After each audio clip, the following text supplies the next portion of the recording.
죠. 오늘 또 대상에 대한 이야기인데 어떤 이야기가 나올지 한번 보도록 하겠습니다.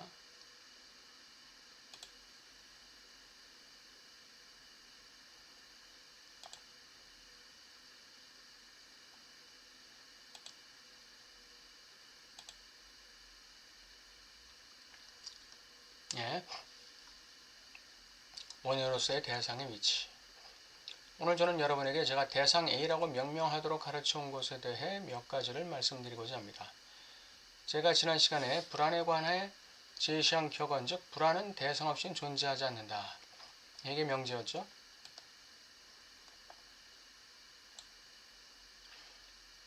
이 사실로 여러분을 이끈 것입니다.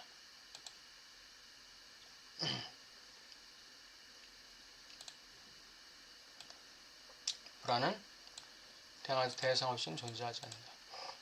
올해는 대상 A가 우리 주제의 중심에 놓이고 있습니다. 왜냐하면 불안은 대상과 직결되어 있기 때문에 그래요. 그래서 불안을 다루고자 하면 반드시 대상이 다루어져야 한다. 대상의 위상에 대해서 우리가 좀 살펴봐야 된다 이거죠. 저는 이를 불안이라는 제목의 세미나 틀 속에 배치했는데 본질적으로 이 각도에서 그것에 대해 말할 수 있기 때문에 대상은 불안이라는 제목 하에서 다루어질 수 있어야 돼요. 이는 더 나아가 불안이 이 대상의 유일한 주관적 번역이라는 뜻이기도 합니다. 불안이 대상의 유일한 주관적 번역이라는 거예요.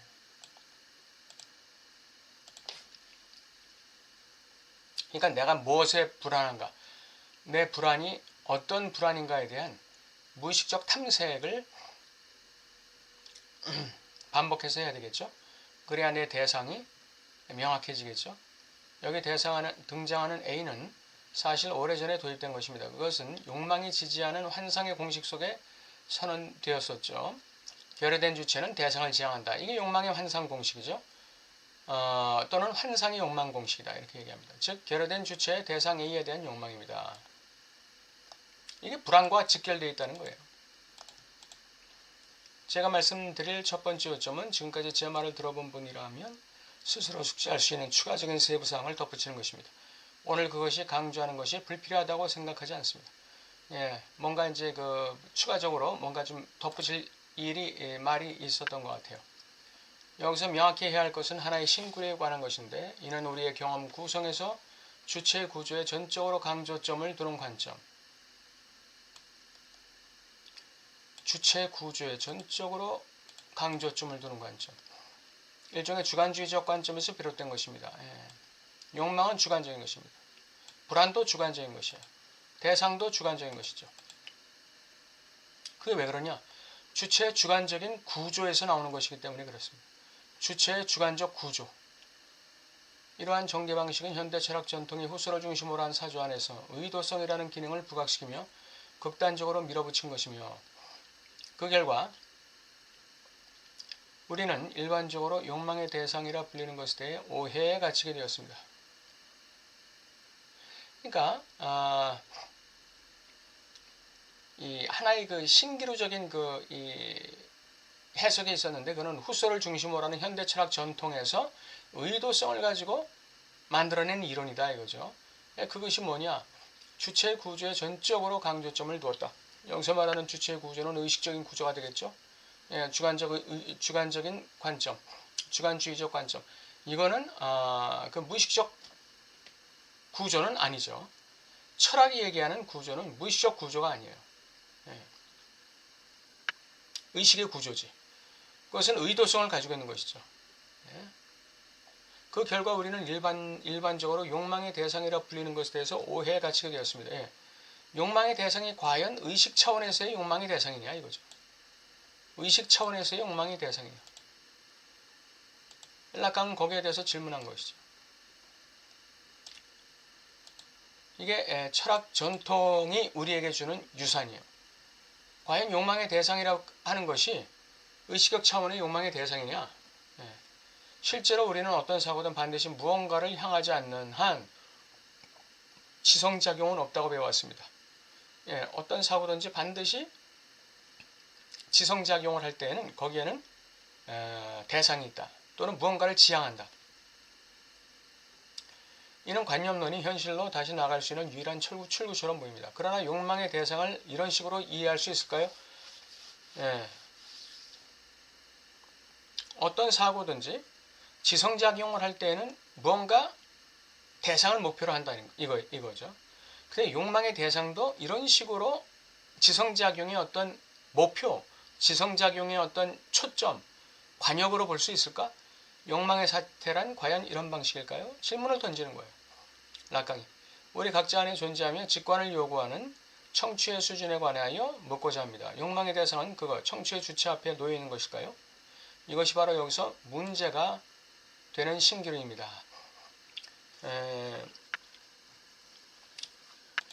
이 철학적 전통에서는 이 청취의 주체가 굉장히 중요하죠.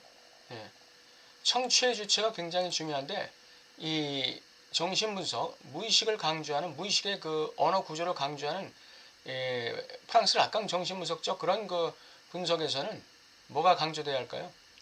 발견이 강조되는 것이죠. 엔트데쿵. 청취도 중요하지만 발견이 중요한 것입니다. 이것은 분석 속에서 대상관계라 불리는 방향으로 나아가려 했던 모든 것을 무력화시켰습니다. 저는 이미 이를 수정하기 위해 여러 경로를 시도해 보았습니다. 제가 지금 제시하려는 것은 이 수정을 강조하는 새로운 방식입니다. 대상관계라 불리는 방향으로 나가려는 모든 시도를 무력화시켰다.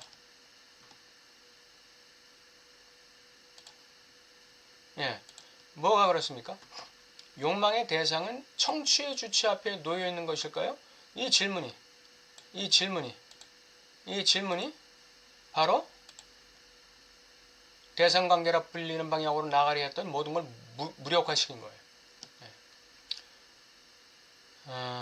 의심할 여지 없이 오늘 이 공식은 마땅히 되어야 할 정도로 충분히 전개되진 않을 것입니다. 이는 다른 경로를 통해 여러분께 다가갈 제 또 다른 작업을 위해 따로 남겨두겠습니다. 이 10다음에 나오는 게 이제 그 정신분석의 4가지 근본 개념이죠. 거기에 이제 그 무의식, 반복, 전이, 충동 이 4가지 근본 개념이 나오는데 거기에서 또 다뤄지게 되겠죠. 오늘은 제가 방금 제시한 요점을 강조하기 위해 사용하려는 개략적인 공식들을 듣는 것으로 충분하리라 생각합니다. 인식론의 발전 과정에서 원인이라는 개념을 고립시키는 것은 여러 문제를 야기했습니다. 이 원인 개념은 물리학의 전개 속에서도 일련의 환원 과정을 거치며 유지되어 왔는데 뭐 해보다가 이상하면 다시 원래로 돌아가고 뭐가 어떻게 됐길래 이런 결과가 나왔을까. 그래서 원인을 갖다 분석하고 다시 실험했을 때 결과가 나오면 또 이게 또 새로운 결과가 나올 때 이게 또 어떤 원인 때문에 그렇게 됐을까. 이런 그 환류 과정이죠. 물리학의 전개 과정. 이는 가장 미약하고 모호한 기능 중 하나로 되돌아가는 결과를 낳았습니다. 원인 개념이라는 것. 이것은 정신분석에서는 가장 미약하고 모호한 기능 중 하나다. 게다가 이 개념에 어떤 식으로 환원이 가해지든 이른바 정신적 기능으로서의 이 원인 개념은 제거되거나 형이상학적 그림자 수준으로 축소될 수 없다는 것은 분명합니다. 형이상학화시킬 수 없어요. 추상화시킬 수 없어요. 이 원인이라는 것은 추상화시킬 수 있는 그런 개념이 아니에요. 이데아적인 어떤 세계에 처박아 놓을 수 있는 그런 개념이 아니라는 것이죠. 어떤 근본적인 환원으로 돌아가는 그런 개념도 아니에요. 직관에 의존함으로써 간신히 유지될 수는 있겠지만 원인이라는 것을 직관에 의존해서 어렴풋이 추측할 수는 있겠지만 그것만으로는 너무 부족하다. 저는 우리가 분석적 경험을 출발점으로 하여 원인 개념의 기능을 재평가하는 데서 현대 과학에 맞는 순수 이성 비판이 수행될 수 있다고 주장합니다. 원인 개념에 대한 재평가, 원인 개념에 대한 재개념화 이걸 통해서 현대 과학에 맞는 지금 락강은 정신분석도 과학화시키려는 것이죠. 순수 이성 비판이 수행될 수 있다고 주장합니다. 끊임없이 칸트적 주체, 데카르트적 주체와 마찬가지로 칸트적 주체 역시 끊임없이 강박적으로 의심하는 주체죠. 강박적으로 의심하는 주체입니다. 그러니까 원인이 발견됐다고 해서 그 발견된 원인 하나로 끝나는 게 아니에요. 더 깊이, 과연 그럴까? 더 깊이 내려가는 것이죠.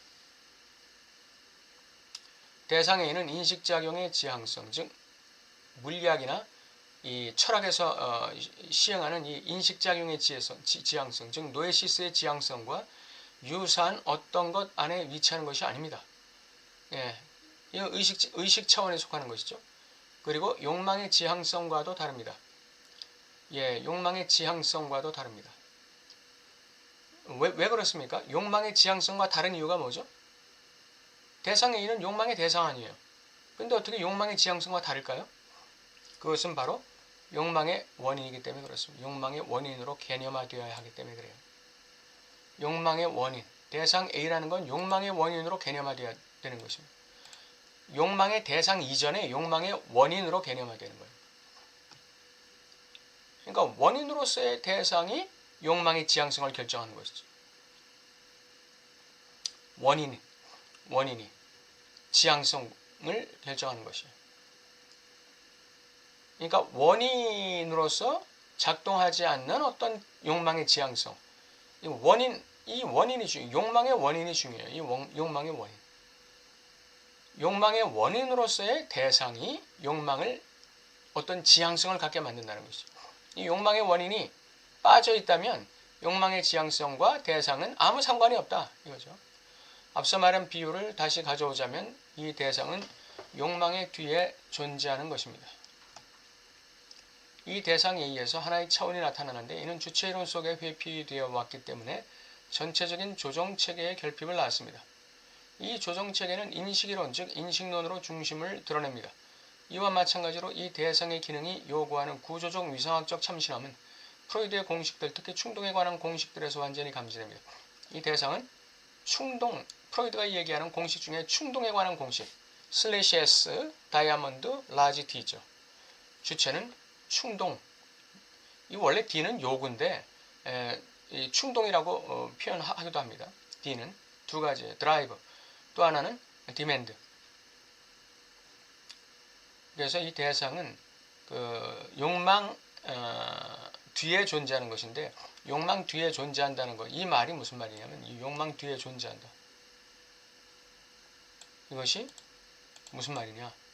충동 속에서 감지되는 거예요. 충동 속에서. 충동이 욕망보다 밑에 있는 것이죠. 근본적인 것이에요. 그래서 충동이 올라올 때 우리는 욕망의 변증법으로 들어가게 되는 것이죠. 충동의 목표와 대상은 동일한 곳에 있지 않습니다. 프로이드는 여기서 아인게쇼벤, 대상이 안으로 끼어들어 어딘가를 통과한다는 표현과 피아슈붕, 이동, 전이와 동일한 어휘를 사용합니다. 그 본질적 기능에서 우리의 파악 수준에서 슬며시 사라지는 것으로서의 대상, 그것이 바로 거기서 지적되고 있습니다. 대상이 안으로 끼어들어서 어딘가를 통과하다가 슬며시 사라지는 거예요. 미끄러지는 것이죠. 이 위치 이동을 하는 거예요.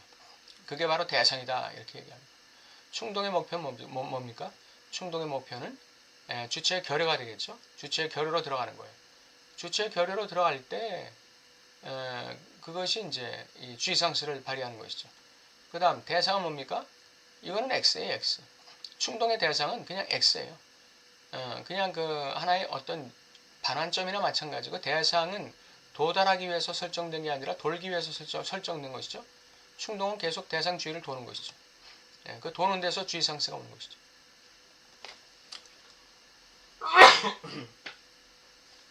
아이고 죄송합니다. 한편 이 수준에서는 두 용어, 오이서러스, 이거 독일어인데 그 음라우트를 어떻게 여기서 해야 될지 몰라가지고 제가 그냥 한국말로 썼습니다. 오이서러스 외부입니다. 인네러스 이건 내부입니다. 이거 두 개 사이에 명확한 대조가 나타납니다. 이 대상은 오이서러스 외부에 위치한다고 규정되며, 반면에 충동은 인네러스 내부에, 신체 내부에 위치한 어떤 것과 마주칠 때 성취된다. 신체 내부에 어떤 것과 마주친다 그래가지고 무슨 뭐 간에 마주치고 심장에 마주치고 그런 게 아니죠. 그 무의식의 결여 구조 속에 더 깊이 들어갈 때 예, 그때 충동은 성취되는 거예요. 그때 충동은 만족을 얻게 되는 것입니다. 내부, 결여의 구조, 주체의 결여의 구조, 그걸 여기서 신체 내부에 위치한 어떤 것이라고 표현한 거예요. 결여의 내부, 결여의 구조.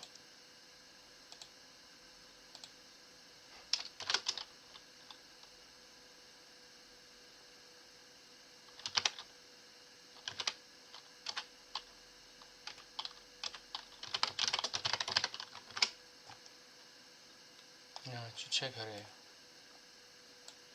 이것과 마주칠 때, 다시 주체 결여로 들어갈 때, 그때 그 충동은 성취되고 주의상스 만족을 얻게 됩니다. 이렇게 될 때, 이 결여로 들어갈 때 여기서 이 생명 충동이 발동하는 거예요.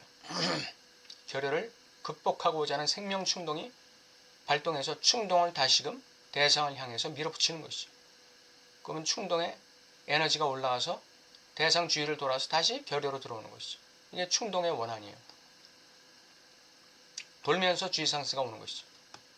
돌면서 더 깊은 결여로 들어가는 거예요. 나의 위상학은 이 대상의 위치를 정확하게 정식화해 줍니다. 그것은 바로 특정한 내면에 앞서 존재하는 외부의 개념입니다. 이 대상의 위치, 대상 위치. 대상의 위치는 어디다? 외부다. 대상은 외부다.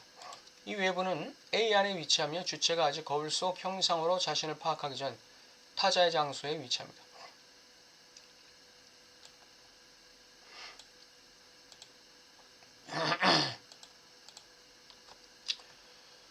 네, 이 대상의 위치, 그것은 내면에 앞서 존재하는 외부 개념인데 이 외부는 대상 안에 위치하고 주체가 아직 거울 속 형상으로, 다시 말하면 거울상 이미지로 자신을 파악하기 전에 타자의 장소에 위치하는 것, 그게 바로 이 A입니다. A. 그리고 그는 그 X에서 자신을 거울 형상으로 파악하면서 자와 비자 사이에 구별을 갖게 됩니다. 네.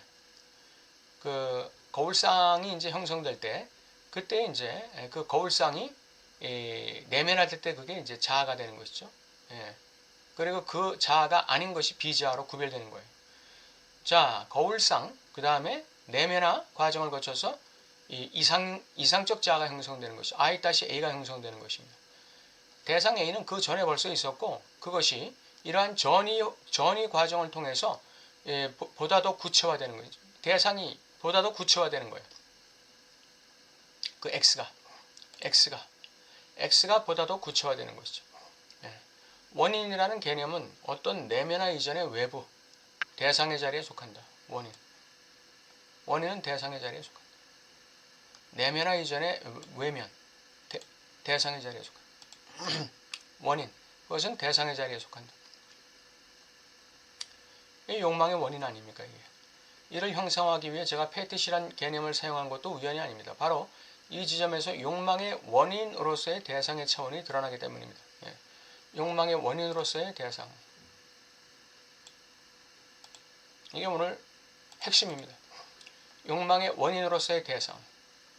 대상은 욕망의 대상이기도 하지만 그 이전에 이미 욕망의 원인으로서의 대상이에요. 욕망되는 것은 작은 신발도 가슴도 아닙니다. 패티시가 욕망을 이야기합니다. 욕망은 그것이 달라붙을 수 있는 곳이라면 어디든 따라갑니다. 차가 됐든 골프채가 됐든 핸드백이 됐든 구두가 됐든 패티시는 그의 욕망이 지속될 수 있는 조건입니다. 그래서 우리에게는 그 어떤 하나의 패티시가 있어요. 우리의 환상 속에 어떤 그 나만의 패티시가 있어요. 없다고 말할 수 있을지도 모르겠어요. 그러나 좀 더 깊이 생각해 보면 패티시가 존재한다. 그것이 나의 욕망을 유지한다. 어떤 욕망을 유지할까요? 그 패티시가 나의 어떤 욕망을 유지할까요? 그것을 살펴보는 것이 굉장히 중요합니다. 하나의 용어를 짚고 넘어가고자 합니다. 그것은 불안이 관련될 때 프로이드가 지목한 관계를 말하며 리비도 하우스할트, 리비도 관리라는 단어를 사용합니다. 여기서 우리는 아우스할퉁, 떠받듦과 인할트, 내용 사이에 위치한 개념을 다루고 있습니다. 그것은 어느 쪽도 아니며 정확히 말하자면 리비도의 유지입니다.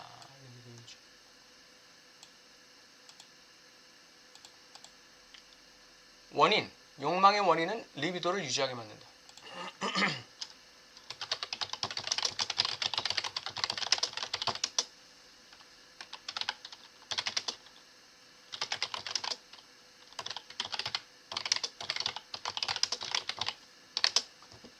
리비도가 마음대로 흩어지지 않도록 주체의 리비도를 관리해 주는 것이죠. 유지시켜 주는 거예요.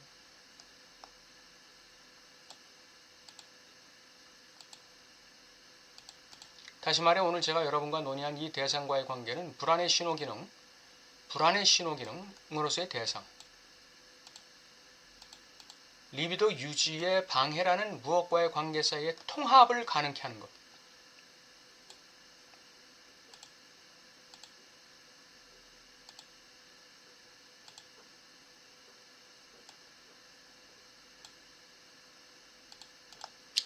대상은 그 불안의 신호 기능을 하고 리비도 유지에 방해되는 그 무엇과의 관계 사이를 통합을 가능케 하는 기능을 해요.